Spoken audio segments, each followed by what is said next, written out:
Bismillahirrahmanirrahim. Assalamualaikum warahmatullahi wabarakatuh dan salam sejahtera bagi kita semua. Perkenalkan, saya Nabila Miftahuriza dengan NIM H0512111077 akan mempresentasikan analisis cluster ensemble menggunakan metode ROC, studi kasus pemetaan kondisi lingkungan pada provinsi di Indonesia, sebagai bahan seminar statistika 1 saya yang dibimbing oleh Profesor Dr. Nurtiti Sunusi, SSI, MSI. Pokok bahasan pada presentasi ini meliputi pendahuluan, landasan teori, metodologi penelitian, dan daftar pustaka. Masuk pada pendahuluan.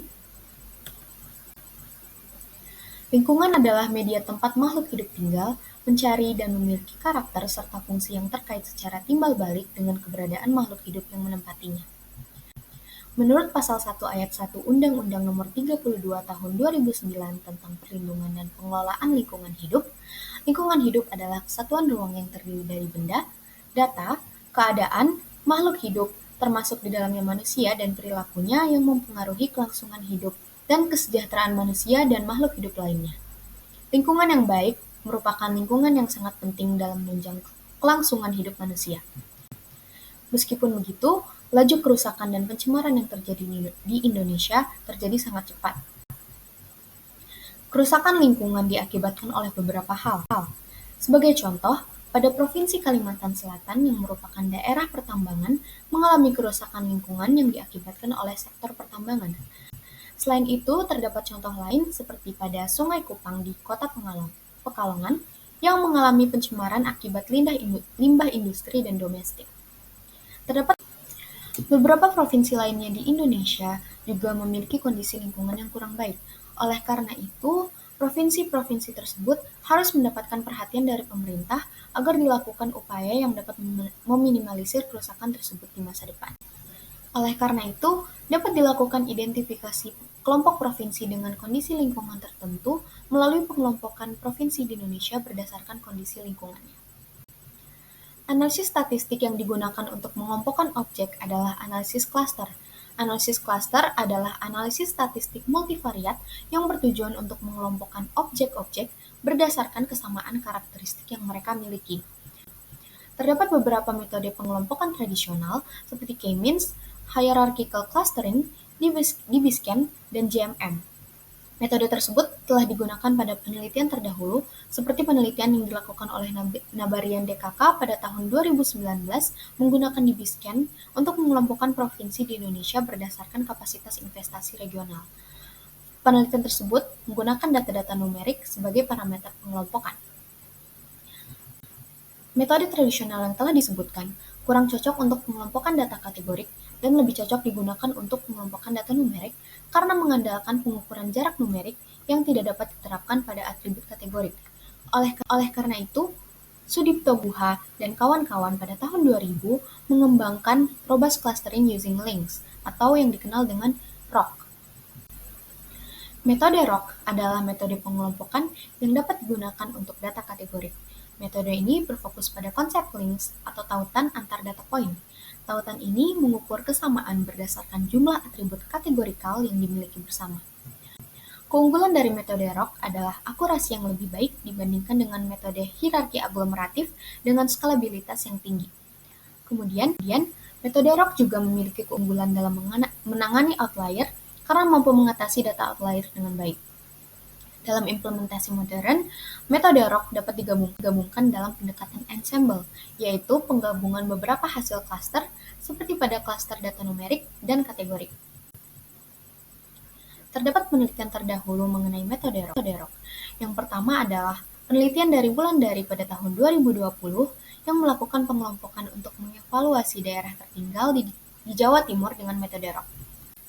Selanjutnya adalah penelitian dari Rumyati dan kawan-kawan tahun 2022 yang melakukan pemetaan pada performa tiap desa di Sidoarjo dalam pencapaian target SDGs dengan metode ROC. Selanjutnya adalah penelitian dari Vita dan Dani tahun 2023 yang memetakan kondisi keamanan pangan berdasarkan provinsi di Indonesia dengan metode ROC. Berdasarkan Badan Pusat Statistik Indonesia, kondisi lingkungan di Indonesia dapat digambarkan oleh beberapa variabel. Sebagai contoh, rata-rata suhu udara, jumlah curah hujan, indeks kualitas air, dan indeks kualitas air laut. Variabel tersebut merupakan gabungan antara variabel numerik dan kategorik. Oleh karena itu, diperlukan analisis khusus untuk mengelompokkan, yaitu menggunakan analisis cluster ensemble dengan menggunakan metode ROC. Oleh karena itu, penulis melakukan penelitian analisis cluster ensemble menggunakan metode ROC, studi kasus pemetaan kondisi lingkungan pada provinsi di Indonesia. Kemudian masuk pada batasan masalah, yaitu ada 4. Yang pertama adalah jarak yang digunakan untuk mengukur ketamiripan data dalam pengelompokan data numerik adalah jarak Euclidean. Kemudian yang kedua, pada pengelompokan data kategorik, nilai threshold yang digunakan adalah 0,05, 0,10, 0,15, 0,20, 0,25, 0,30, 0,35, 0,40, 0,45, dan 0,50. Pada pengelompokan ensemble, nilai threshold yang digunakan adalah 0,05, 0,10, 0,15, 0,20, 0,25, dan 0,30. Kemudian yang ketiga adalah data yang digunakan dalam penelitian ini diambil dari salah satu stasiun BMKG per provinsi. Kemudian yang keempat, pada Pulau Papua, hanya data dari Provinsi Papua Barat yang digunakan sebagai perwakilan bagi provinsi lainnya di wilayah tersebut. Adapun tujuan penelitian ini yaitu untuk memperoleh hasil klaster provinsi di Indonesia berdasarkan kondisi lingkungan dengan metode ROC. Adapun manfaat penelitian yaitu ada 3. Yang pertama, memberikan hasil pengelompokan provinsi di Indonesia berdasarkan kondisi lingkungan. Kedua, bagi pemerintah Indonesia dapat memberikan hasil evaluasi mengenai kondisi lingkungan di Indonesia sehingga dapat dijadikan kebijakan untuk meminimalisir kerusakan atau pencemaran lingkungan yang terjadi di Indonesia di masa yang akan mendatang. Kemudian yang ketiga yaitu bagi peneliti dapat mengaplikasikan ilmu statistika dalam melakukan analisis klaster. Kemudian masuk pada pembahasan selanjutnya yaitu landasan teori.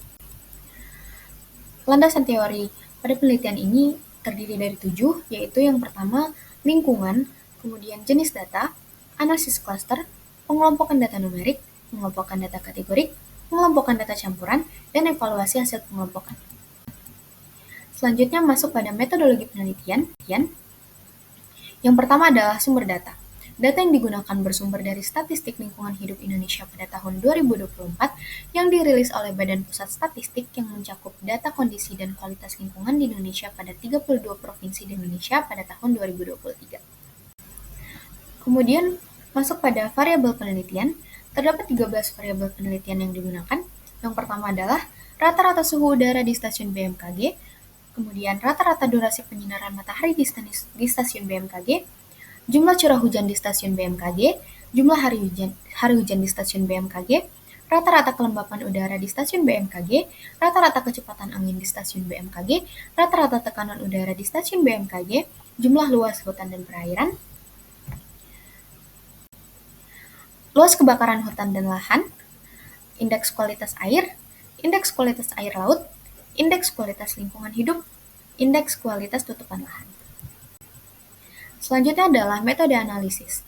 Metode analisis yang digunakan adalah yang pertama, membagi data asli menjadi variabel numerik dengan kategorik, kemudian mengelompokkan variabel berskala numerik dengan menggunakan aglomeratif hierarchical dengan jarak Euclidean dengan 3 pautan yaitu single linkage, complete, dan average linkage.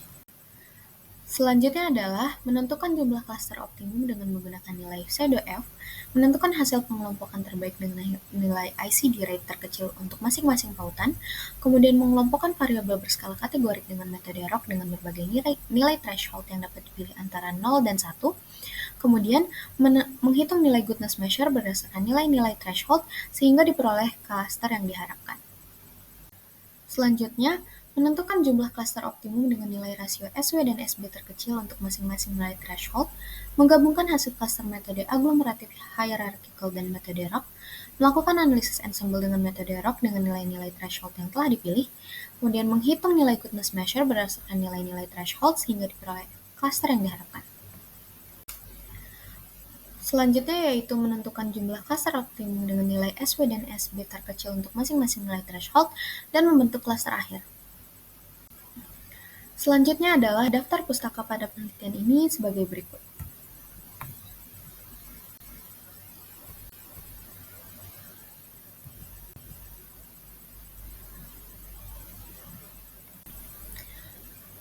Baik, Itu tadi pemaparan saya untuk seminar statistika 1. Lebih dan kurangnya mohon dimaafkan. Wassalamualaikum warahmatullahi wabarakatuh.